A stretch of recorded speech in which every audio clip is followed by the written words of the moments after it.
Hello, I'm Chris Wing, here to bring the review for you. If you love movies and want reviews, you've come to the right place. Last week I reviewed X-Men Origins and the Wolverine, and if you'd like to know what I thought of them, I've posted links to my reviews in the description below.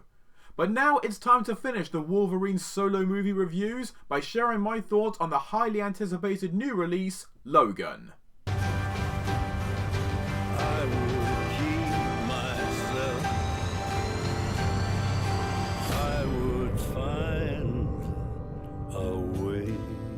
Logan, you still have time.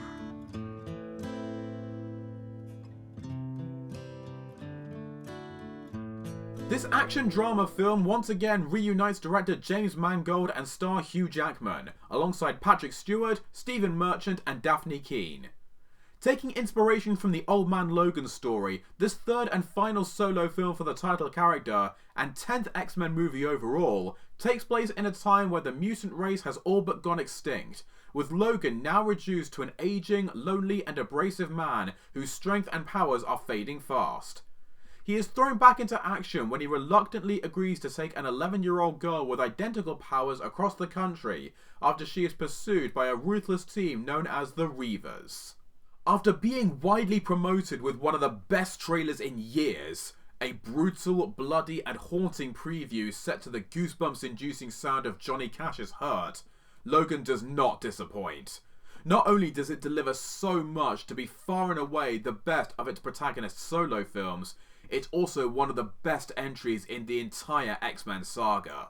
After 17 years of playing the character that defined his career, Hugh Jackman dons the signature white vest and adamantium claws one final time with an exceptionally transformative performance. While, in what is also his last hurrah for the series, Patrick Stewart is equally stellar as an increasingly unstable and remorseful Charles Xavier. Meanwhile, Stephen Merchant is wonderful as their last remaining mutant ally Caliban, who occasionally injects some semblance of much-needed comic relief in an otherwise bleak story.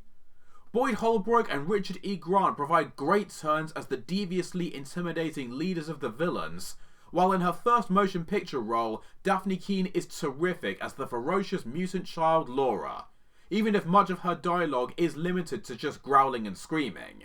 Logan reminded me a lot of The Dark Knight in the sense that it rises far above the expectations of its genre to deliver something far more unique and unconventional.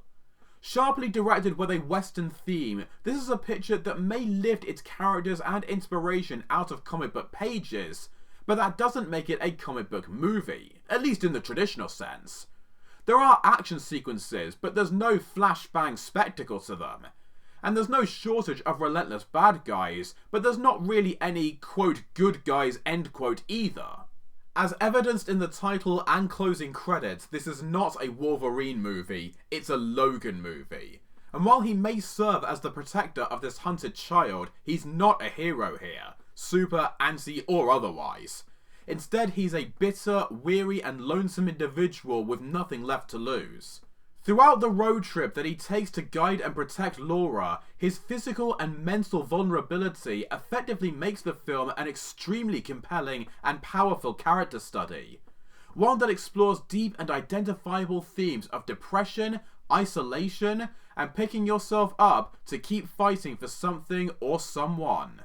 With the runaway success of Deadpool proving that adult-only comic book movies can turn a profit, Mangold makes fantastic use of the R rating by packing a considerable amount of F-bombs into the script, and going all out with the violence, and I mean all out. As Logan slashes those adamantium blades through his enemies, plenty of blood splatters, heads and limbs go flying, and it's all executed with such remarkable realism. There were times where I was honestly surprised that the film managed to pass uncut with only a 15 rating.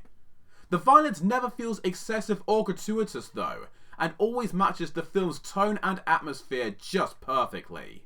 Despite its lengthy runtime and the occasional moment where the pacing lulls a bit, Logan works thanks to the amazing acting and uncompromising impact of its gripping and thought-provoking narrative. Although it may be overly downbeat for some viewers, it's still an excellent film that I really think has the potential to take this genre to a whole new level. And if it does prove to be Jackman and Stewart's final appearances in this series, I don't think either of them could have asked for a better swan song. I wasn't completely sure of my final score prior to writing this review, but the more I reflect on it, I think Logan is about strong enough to earn a 10 out of 10.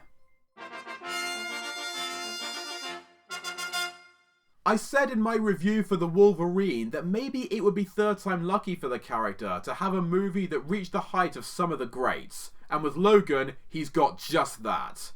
But what did you think? Please let me know in the comments and follow me here on YouTube and social media sites if you liked this and want to keep up to date. As always, thank you all for watching, and I hope to see you again next time I'm here to bring the review for you.